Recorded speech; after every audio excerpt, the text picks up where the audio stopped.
Welcome to the Southern Craft Wood Shop. I'm Wes Lewis. Today we're going to make a migratory lid for a 10-frame beehive.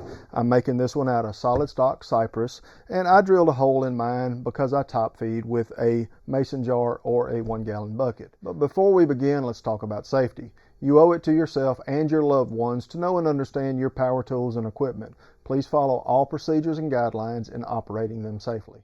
So for our solid stock migratory lid, I'm going to be using cypress. It's 3/4 inch thick material. These boards came in a little over 6 inches wide, and I've already gone to the miter saw and cross cut them a little over the length that I want to finish at. I want to finish at 20 1/4, and I've cut these at 21 inches. Now the next thing I want to do is get rid of the factory edge, get a good clean edge, because we are going to be gluing these up.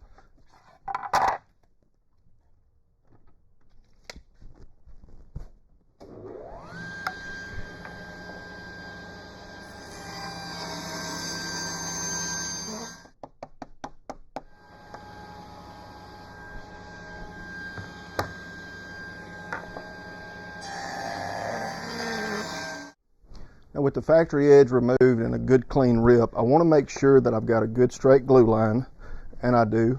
I also want to make sure that my growth rings are alternating in directions. That way, if we get cupping, it won't all be going in the same direction. Now the next thing I want to do is mark for my tongue and grooves, and I'll do that by simply putting a T, G, T, G. To make the groove, I've got a rip blade set to make an 1/8 of an inch deep cut, and I've got the fence set at 5/16. I'll run the material through with the top side against the fence, and then I'll flip it around and run the bottom side against the fence.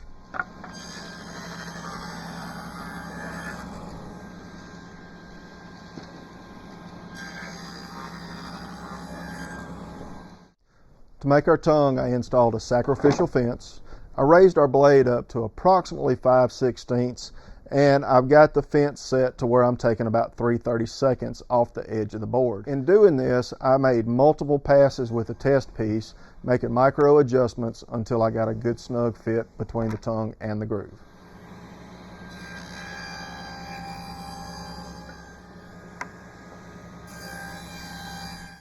Before you start any glue up, make sure you have everything you need on hand.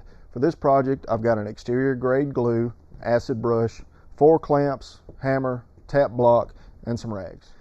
Now I'm going to use a liberal amount of glue. I'm just going to do that on the groove side.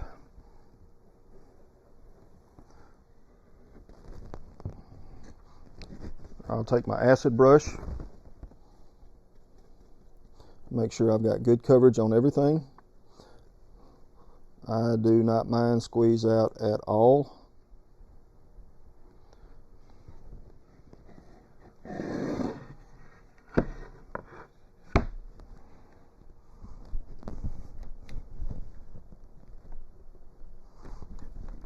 Line everything up. And I'll go ahead and get a little of this out of the way. On the top side, I'll work on the bottom side in a minute.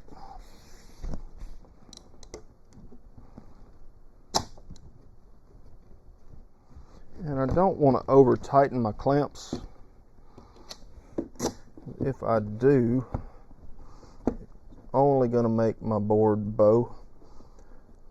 What I really want to do is get good squeeze out. Make sure I've got that seam drawn together nice.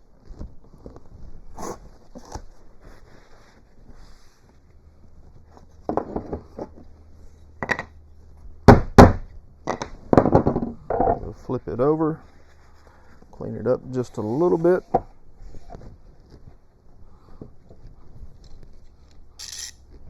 And for kicks and giggles, I'm going to put one more clamp right here in the middle.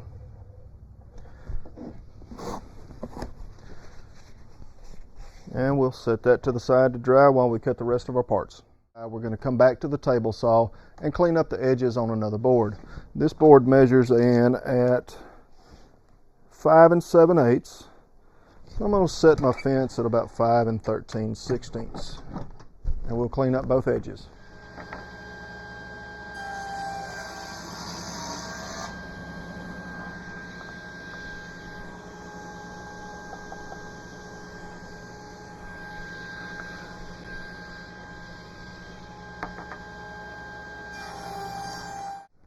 And we'll bring our board over to the miter saw. I need 2 cross cuts at 16 1/4 inches wide. Now while I was at the miter saw, I went ahead and cut an extra piece of material that was left over from another project. I cut it about 20 1/2, 21 inches long, and for now I'm going to set that over to the side. From our 2 pieces of material we cross cut, I'm going to get 3 rips out of each board. I'm going to get a 3 inch, an 1 1/2 inch, and a 3/8.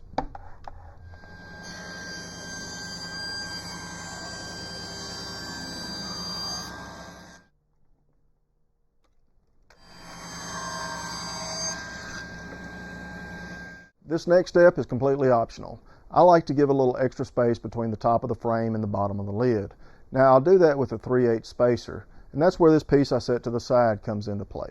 I can get the front and back out of my drop from the cross cuts, but I'll get my sides out of this piece.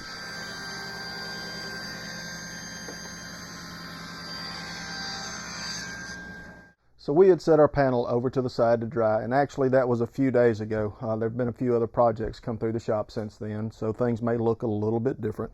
But we're ready to get back on this one. So the first thing I'm going to do is take these clamps off, and we are going to sand just a little bit.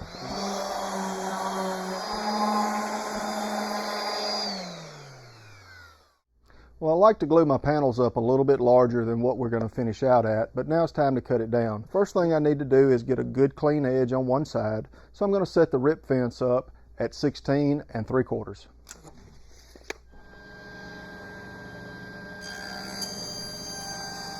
Well, now that we have one good clean edge, I'm going to take our panel, spin it around. I want to finish out at 16 1/4, so I'm going to readjust my fence to 16 1/4. And we'll run that opposite side through as well.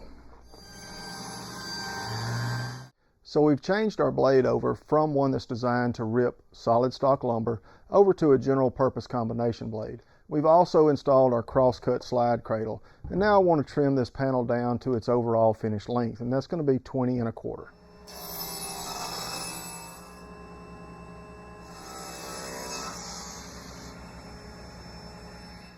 With our pieces all cut to size, with the exception of these 2 pieces that'll need to be trimmed to length in just a little bit, we're ready to start the assembly process.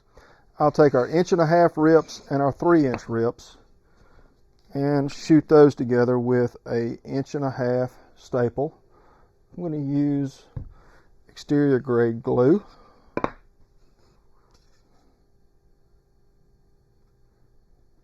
And I'm going to shoot the 3-inch piece to the 1 1/2 piece. And I'll keep a damp rag on hand for excess glue.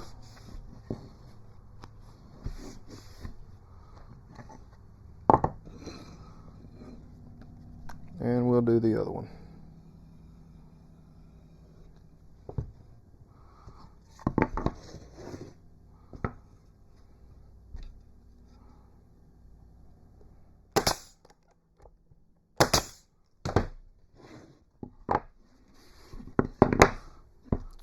Set those 2 pieces to the side, and with our panel and a straight edge, this is an optional part. I drill a 2 3/4 inch hole in the top of my panels to top feed, and that will give me a location dead center of the panel. Now we're going to flip this over, change my staples out to a 3/4 inch staple,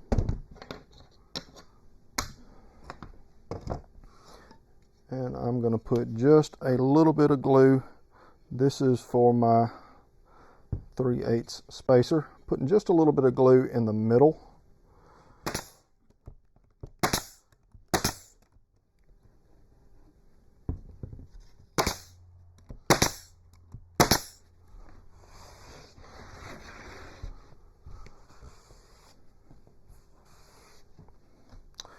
Now we'll need to trim, keep up with my pencil. We'll need to trim these pieces. for our outside edges.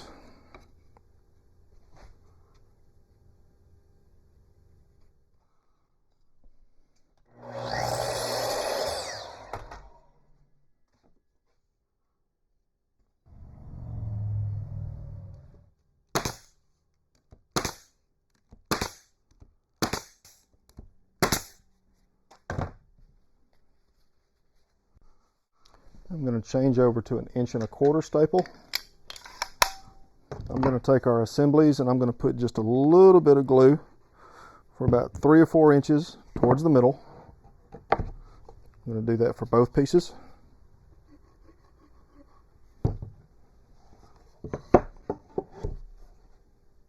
And just behind our rim,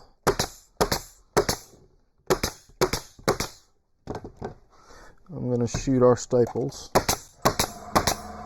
And now I'm going to flip our panel over and shoot a couple from the top side as well.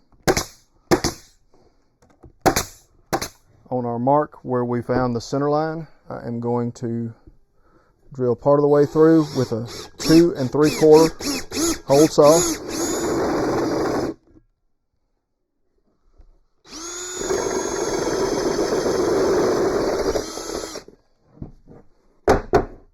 Now I can top feed with either a bucket or a regular mouth 70mm mason jar. That's going to wrap this project up. If you'd like to download the free plans, I'll leave a link in the description. Thanks for watching.